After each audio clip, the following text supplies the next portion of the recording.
दो मेंढक चल रहे होते हैं, दो फ्रॉग चल रहे होते हैं। दो फ्रॉग्स चल रहे हैं तो अचानक आगे एक खाई आती है, एक में वो गिर जाते हैं। दो फ्रॉग्स चल रहे हैं, अचानक एक खाई में वो गिर गए। दोनों फ्रॉग गिरे तो वो कोशिश कर रहे हैं बाहर निकलने की, जंप करने की कोशिश कर रहे हैं।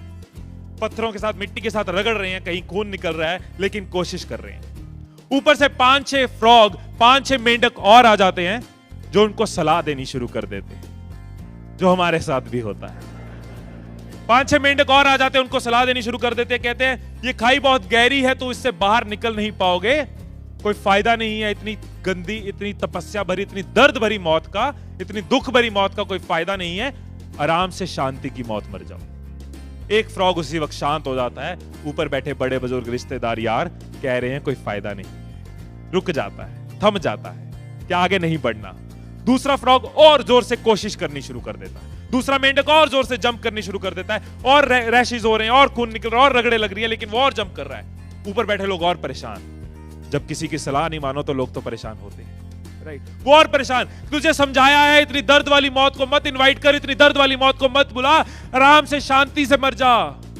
वो मेंढक और ज्यादा जंप करनी शुरू कर देता है, और ज्यादा उछलना शुरू कर देता है, और ज्यादा जोर लगाता है, और खून निकल रहा है, लेकिन और ज्यादा कोशिश कर रहा है। ऊपर बैठे मेंढक और परेशान, वो चिल्लाते हैं तुझे समझाया है, उसको देख, वो शांति से अपनी शांति की मौत मर रहा है, तू इतनी दर्दनाक मौत मर रहा है, तू भी शांति से मौत मर, तुझे समझ नहीं आती, रुक जा, थम जा, बस कर।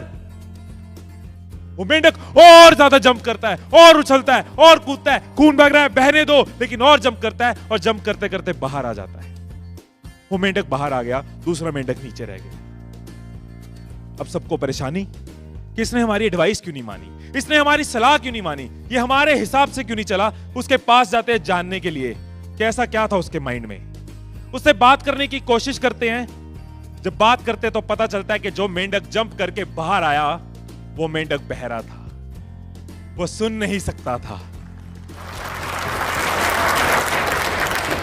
जब मेंढक उसको डिस्करेज कर रहे थे, जोर जोर से चिल्ला रहे थे कि तू नहीं कर सकता, तेरे बस की नहीं है, उसको लग रहा था इनकरेज कर रहे हैं, हौसला दे रहे हैं। वो और जोर से जंप करता था, वो और मना करते थे मत कर मत कर, उसको लगता था बोल रहे हैं कर पाएगा, और वो और ज्यादा जंप करता था। जब आसपास की नेगेटिविटी तंग करे तो ऐसे लोगों के आगे बहरा होना ही अच्छा है। हर अचीवर, हर सक्सेसफुल, किसी भी परफॉर्मर को देखो, जितना वो बहरा हुआ नेगेटिविटी के आगे, उतना वो ग्रो किया, राइट?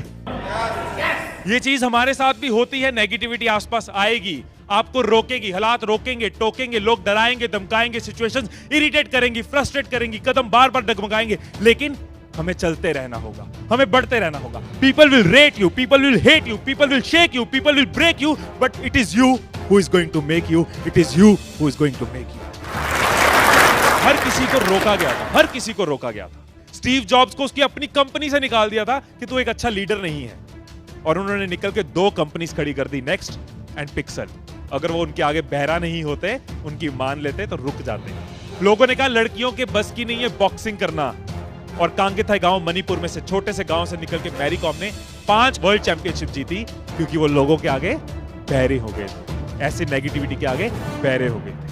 धीरूभाई अंबानी 150 रुपए महीना कमाते थे, कहते थे करोड़ों रुपए की जायदाद खड़ी करूंगा। लोगों ने क्या कहा, पागल हो गया है, लेकिन बहरा होना ही बेटर था उनके लिए। बोमन ईरानी ने 44 इयर्स की एज में एक्टिंग करियर शुरू किया, लोगों ने डिस्करेज किया, 44 साल की उम्र में एक्टिंग। नवाजुद्दीन सिद्दीकी यूपी के छोटे से गांव से निकले, लोगों ने कहा तेरी लुक्स में ग्लैमर नहीं है, वो बहरे हो गए कि जिगर में दम होना चाहिए, लुक्स में ग्लैमर हो ना हो। रामेश्वरम का लड़का अखबार बेचता था घर घर में जाके, उसने कहा मुझे साइंटिस्ट बनना है, लोगों ने कहा छोटे शहर में सपने छोटे ही होने चाहिए, और वो निकले एपीजे अब्दुल कलाम, जो इंडिया के बेस्ट